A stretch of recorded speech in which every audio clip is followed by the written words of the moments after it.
ने कहा वो उसकी अपनी राय है जिसकी पुष्टि नेशन न्यूज इंडिया नहीं करता। धन्यवाद।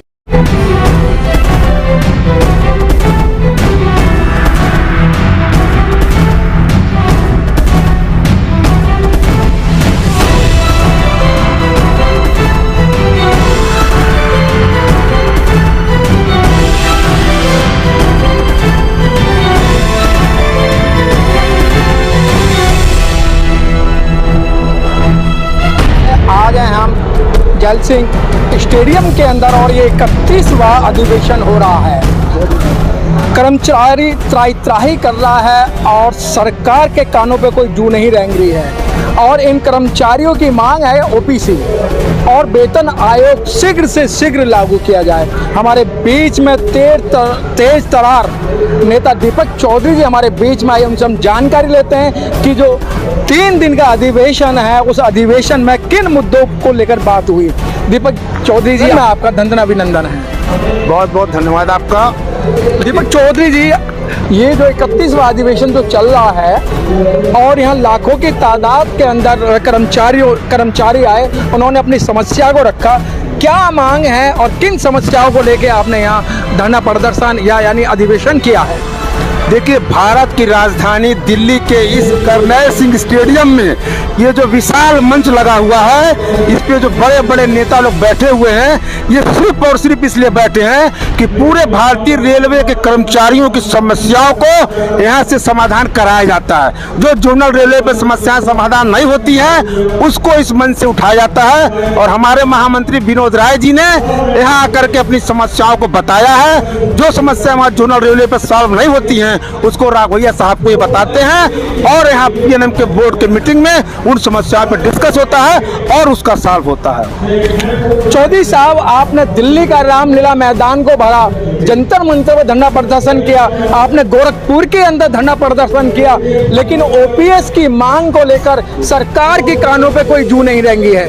देखिए, राघवैया साहब ने बहुत मेहनत किया है। जब वो देखे कि केंद्रीय कर्मचारी इस लड़ाई को नहीं लड़ सकते हैं मजबूती से, तो उन्होंने पूरे भारतीय रेलवे के स्टेट गवर्नमेंट को एक बना करके एनजेसीए बनाया, ताकि स्टेट गवर्नमेंट के कर्मचारी और केंद्र के कर्मचारी मिल करके जब साथ लड़ेंगे तो हो सकता है कि सरकार को डाउन होना पड़े। लेकिन ये सरकार उसके बावजूद भी डाउन नहीं हुई, क्योंकि 2004 में जब अटल जी ने इन योजनाओं को लाया था और 20 साल का ये एग्रीमेंट हुआ था, बीमा जो कंपनियां शेयर मार्केट थे 3 कंपनियों से एग्रीमेंट हुआ था कि 20 साल तक इस पैसे को आप ले नहीं सकते हैं। तो 2004 से और 2024 के बीच में जितनी भी लड़ाई हुई है, राघवैया साहब लड़े, विनोद राय लड़े, देवेश सिंह, कुलदीप, सारे लोग, खजांची जी लड़े, अर्धनग्न प्रदर्शन भी हम लोग किया गया, लेकिन सरकार के कानों पे जू नहीं रहेगा। क्यों? क्योंकि 20 साल का जो एग्रीमेंट था, अगर 2024 के पहले ये एग्रीमेंट कर देते, यूपीएस ला देते, तो सारा पैसा जो कर्मचारियों का मेहनत की कमाई थी वो डूब जाता। मेहनत की कमाई डूब जाती। मैं फिर आ रहा हूँ आपके पास में। सर, रेल मंत्री और रेल प्रशासन यूँ कहता है कि हम रेल को प्राइवेट हाथों में नहीं देंगे, आउटसोर्सिंग नहीं करेंगे, लेकिन विश्वसनीय सूत्रों से ज्ञात होता है कि 55% रेल जो है निजी हाथों में जा चुकी है। क्या लगता है आपको? यही तो इनका कहना है, जो चीज कहते हैं कि हम नहीं करेंगे वो सबसे पहले करते हैं। वो कहते हैं कि मैं प्राइवेटाइजेशन नहीं करूंगा, उस दिन हम लोग मान लेते हैं कि प्राइवेटाइजेशन हो गया। वो बोले कि एफडीआई मैं नहीं लाऊंगा, आज के डेट में 100% एफडीआई करने के मूड में हुआ है जी। तो उनका कहने ना कहने का, वो तो हर चीज प्राइवेट करना चाह रहा है। जाके देखिए ना, आज एसी मैकेनिक की लड़ाई हम लोग लड़ रहे हैं, आज एनईआर में पूरे भारत में कोई भी नहीं कर रहा, मेरा अकेला महामंत्री लड़ रहा है, एनएफआईआर उनका साथ दे रहा, कंधे से कंधे मिला कर साथ दे रहा। कर्मचारी होते हुए प्राइवेट किया जा रहा। क्यों? क्योंकि अधिकारियों को मोटा माल मिलेगा। आप सफाई वाला प्राइवेट कर दिए, आप सारा अटेंडेंट प्राइवेट कर दिए, आप जाइए टीटी रूम, टीटी को प्राइवेट किया जा रहा है। नई जितनी नई गाड़ियाँ चले उसमें टीटी गार्ड सब को प्राइवेट करने की सूचना मिल रही है। क्या लगता है आपको, मंत्री और प्रशासन क्या झूठ बोलता है? पूरा झूठ बोलता है। उनका मकसद है, मैं जो बोल रहा हूँ उसका उल्टा समझिए। वो बोल रहा है कि मैं प्राइवेट नहीं करूँगा तो प्राइवेट करेंगे, इसमें कोई नहीं रोकेगा। आता हूँ आपके पास में एक साथी और है सर, कुलदीप त्रिपाठी, मंत्री गोरखपुर। कुलदीप त्रिपाठी, मंडल मंत्री गोरखपुर। रेल मंत्री ये कहते हैं पहली सरकार ने कुछ नहीं करा। जो कर्मचारियों की भर्ती 2014 के बाद में कर्मचारियों को बहुत फायदा दिया जा रहा है, है। क्या ये जो सरकार है कर्मचारियों को फायदा दे रही है? सबसे पहली बात तो मैं ये कहना चाहूँगा कि इस समय जो कर्मचारियों की जो भर्ती हो रही रेलवे में, वो एक बार वैकेंसी निकल ली तो 4-5 साल लग जा रहे हैं। पहले क्या होता था कि हर 6-6 महीने पे कर्मचारियों की भर्ती होती रहती थी, तो जो हमारे लड़के थे नए थे उनको कई अवसर एग्जाम के मिलते थे, वो तैयारी करके उसमें सेलेक्ट होते थे। आज का ये उनमें निराशा फैल गई है कि एक बार अगर वो फॉर्म भरते हैं तो उनको जीवन में एक बार मिलता है, उसके बाद उनकी उम्र समाप्त हो जाती है। उनमें घोर निराशा का भाव है, जबकि होना ये चाहिए। सरकार से हम मांग करते हैं कि जो भी वैकेंसी हो हर 6 महीने पर उसको निकाले और उसको लगातार भर्ती करती रहे। जैसे रेलवे में स्टाफ की कमी न रहे, हमारे स्टाफ ज्यादा लोड पड़ने के नाते बीमार न हो। हमारा स्टाफ इस समय जो है बहुत पीड़ित है। स्टाफ पीड़ित है, कर्मचारी पीड़ित हैं। सर, आज से कुछ साल पहले रेलवे के अंदर 26 लाख कर्मचारी हुआ करते थे, आज घटते घटते 9.5 लाख कर्मचारी हैं और एक कर्मचारी पे लेके 100 से 150 कर्मचारियों का अकेला वजन है। तो इस समय कर्मचारी बड़ी त्राही कर रहा है। वही बात है, जैसे ड्रम में पानी भर दीजिए और नीचे से होल कर दीजिए तो सारा पानी गिर जाएगा, ऊपर से पानी नहीं पड़ेगा। जितने रेलवे के कर्मचारी हैं वो सब निकलते जा रहे हैं और बाहर से प्राइवेट के कर्मचारी आ रहे हैं, जिसकी वजह से वो जिम्मेदारी नहीं ले रहे हैं। सारी जिम्मेदारी रेलवे कर्मचारी लेता है, उसको चार्जशीट मिलता है, सस्पेंड होता है, और प्राइवेट के कर्मचारी हाथ उठा देते हैं। उनके ऊपर उनको अगर कोई डांटेगा, ठेकेदार या कोई भी, वो नौकरी छोड़ कर चले जाएंगे, फिर दूसरा प्राइवेट आएगा। दूसरी चीज मैं आपसे कहना चाहता हूँ, जो बहुत बड़ा मुद्दा यहाँ पर उठाया जा रहा है एनपीएस और यूपीएस का, मैं आपको बताना चाहता हूँ बड़े विनम्रता से। इसी दिल्ली में हमारे परम आदरणीय महामहिम एक उपराष्ट्रपति महोदय थे, जिन्होंने अपनी कुर्सी से हटने के तुरंत बाद उन्होंने पेंशन का जो है आवेदन किया गुजरात में, जयपुर में, कि हमको भी पेंशन मिलना चाहिए। मैं आपसे कहना चाहता हूं आपके माध्यम से कि अगर इतने बड़े व्यक्ति को, जो देश का सर्वोच्च व्यक्ति है, जो देश का सर्वोच्च व्यक्ति है, उसको पेंशन की जरूरत है इस अवस्था में 60 साल के बाद, तो क्या निचले कर्मचारियों को जो क्लास 4 का है उसको जरूरत नहीं है पेंशन की? ये बहुत बड़ा अंतर है।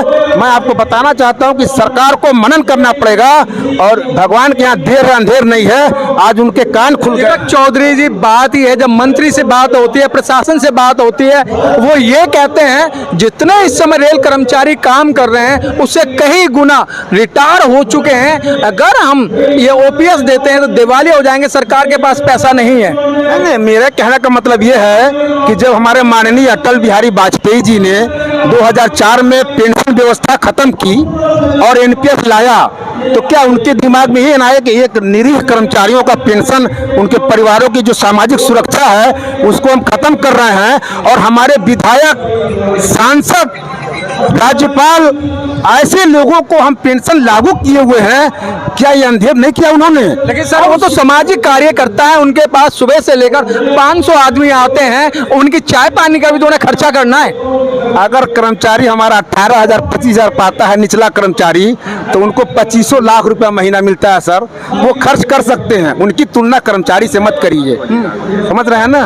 उनकी तुलना कर्मचारी से मत करिए। और मैं आपको कहना चाहता हूँ कि इन लोगों का ये जो रवैया इन लोगों का, माननीय प्रधानमंत्री आपको पेंशन नहीं दे रहे थे, उन्होंने साफ मना कर दिया था, क्योंकि जो मंच पे जितने भी पदाधिकारी हैं, जो ट्रेड यूनियन है, इनको निराश होना पड़ा। लेकिन कुछ ट्रेड यूनियनों ने धरना प्रदर्शन दिया, लेकिन एनपीएस की बात करी, एनपीएस मिल रहा है, लेकिन ओपीएस के लिए उनके पास कोई भी जगह नहीं है, कोई भी पैसा नहीं है। यही ना गलत कर रहे हैं वो। जिस तरह से रेल कर्मचारियों का उन्होंने एनपीएस खत्म करके यूपीएस लाया है, तो जो उनके लोग हैं, विधायक हैं, सांसद हैं, उनके ऊपर ये लोग क्यों नहीं उंगली उठा रहे हैं? उनका पेंशन क्यों नहीं खत्म कर रहे हैं? उनका भी पेंशन खत्म करें। हमारे रेल कर्मचारी ओपीएस नहीं मांगेंगे। मैं आपसे कहना चाहता हूँ। तो क्या लगता है कि जिस तरीके से आपका 3 दिन का अधिवेशन था और आपने रेल मंत्री को भी बुलाया था, लेकिन रेल मंत्री का क्या कारण रहा मैं नहीं जानता हूं, लेकिन आपके जो गैदरिंग देखकर वो इधर नहीं आए। देखिए, उनको ये बताया गया, मैसेज गया कि दिल्ली के कर्नल सिंह स्टेडियम में पूरे भारतीय रेलवे का महाकुंभ लगा हुआ है, और अगर वो आएंगे तो वो जो सोच करके आएंगे वो कह नहीं पाएंगे। इसलिए उन्होंने जो है हमारे बड़े बड़े लीडरों के सामने आने से इनकार किया, डर गए वो।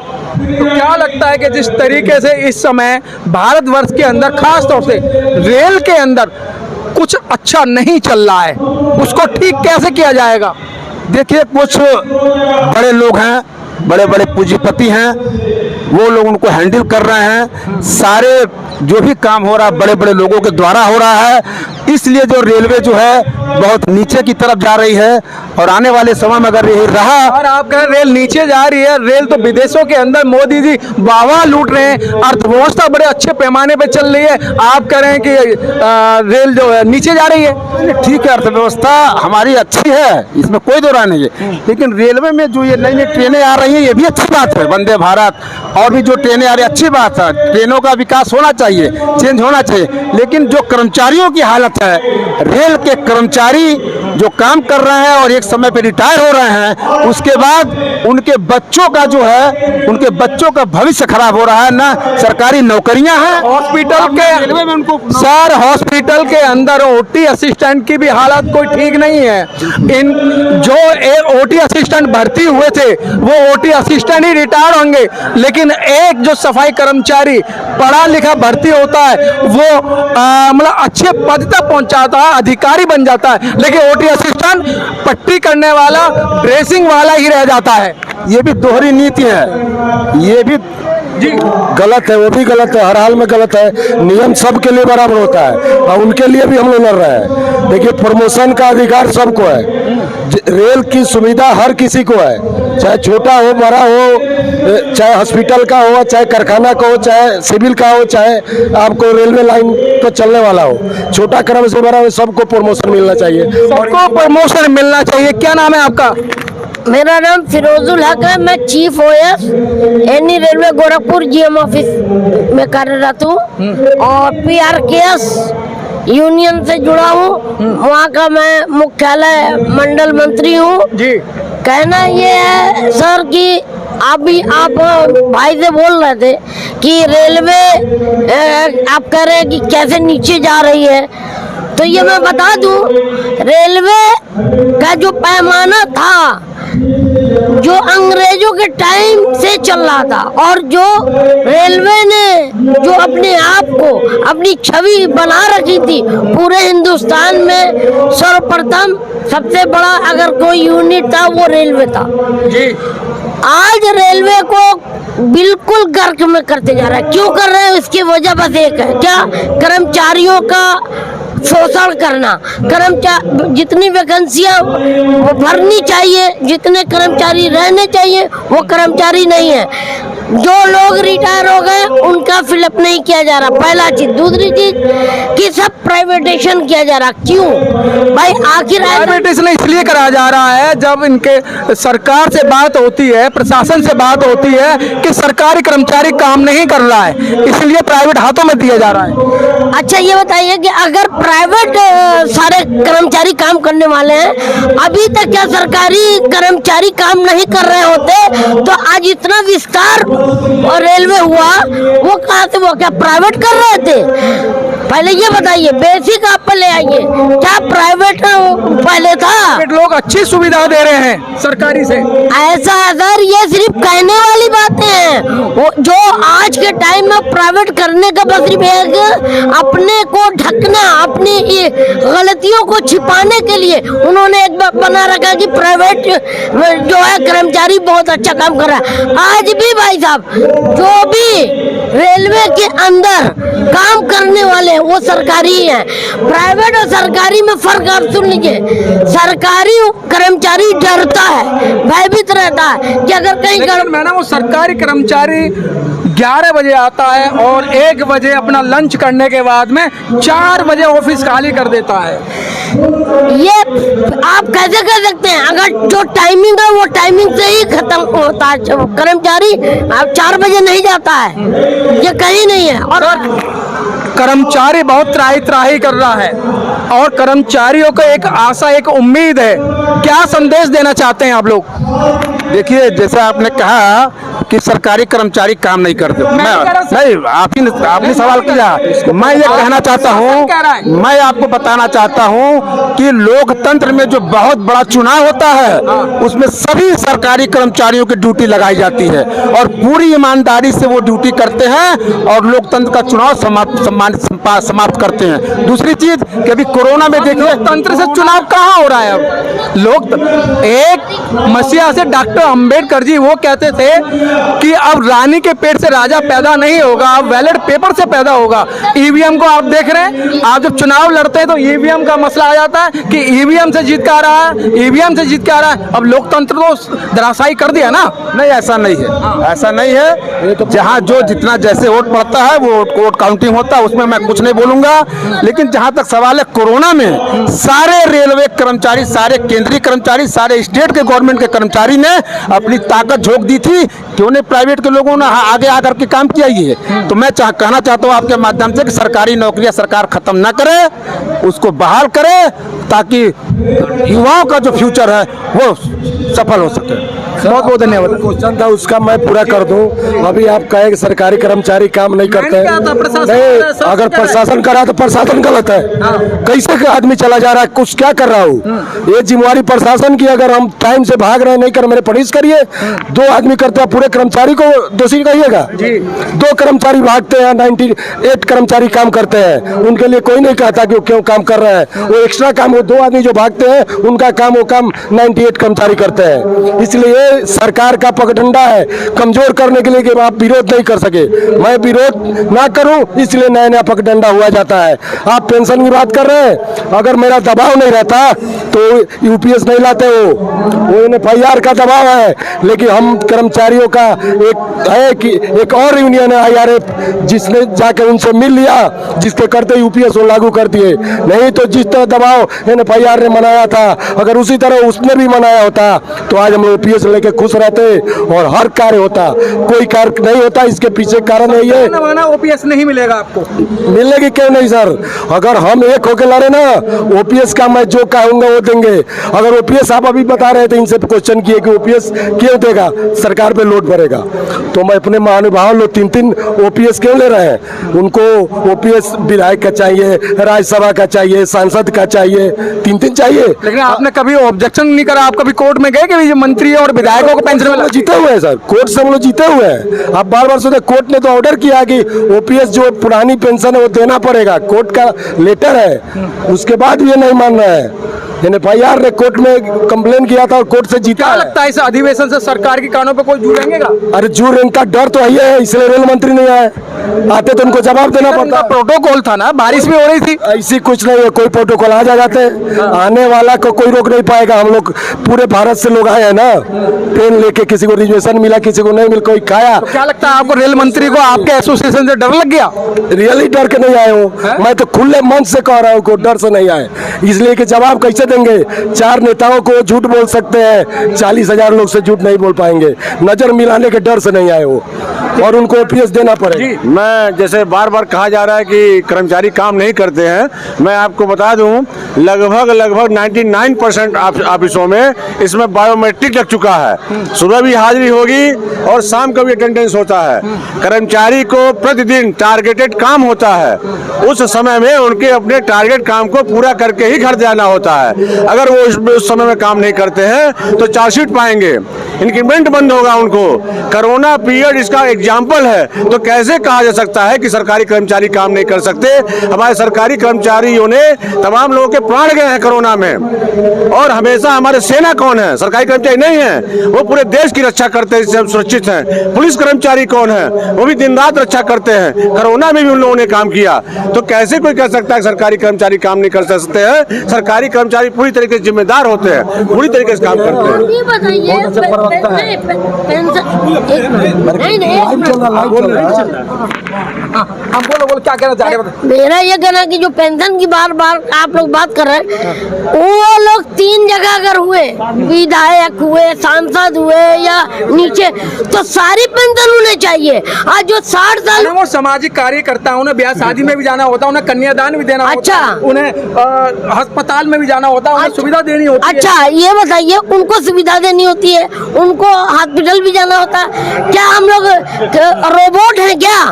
कर्मचारी रोबोट है? वो इंसान है, हम लोग रोबोट हैं। 60 साल की उम्र तक मेन समय, अनमोल समय परिवार से हट करके खून सींचता है अपने ऑफिसों के अंदर, और अपने ऑफिसों के अंदर 60 साल पूरा वक्त देता, उसके बावजूद पेंशन नहीं मिलेगी। क्या मतलब है?